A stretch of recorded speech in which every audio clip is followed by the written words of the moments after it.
Hi welcome to my channel.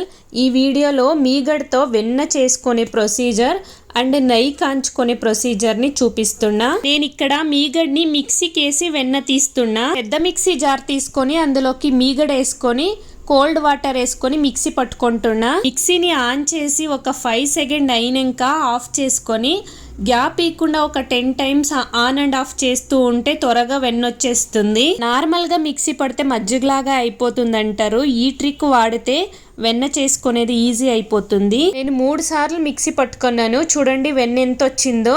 ఇప్పుడు దాన్ని కొంచెం కోల్డ్ వాటర్ లో ఒక 2 సార్లు కడుక్కోనాలి. పాల లాంటిది ఉంటే పోతుంది. వెన్న కాంచుకోనేకి మందుగుండే పాత్ర పెట్టుకొని ఇదంతా బ్రౌన్ కలర్ వచ్చే వరకు కాగాలి. చూడండి వేస్ట్ అంతా బ్రౌన్ కలర్ వచ్చింది. నెయ్యి బాగా కాగిన తర్వాత ఫ్లేవర్ కోసం ఇలాచి లవంగం వేసుకున్నాను. హోమ్ మేడ్ గీ రెడీ అయ్యింది. ఈ వీడియో మీకు నచ్చితే లైక్ అండ్ సబ్స్క్రైబ్ చేయండి.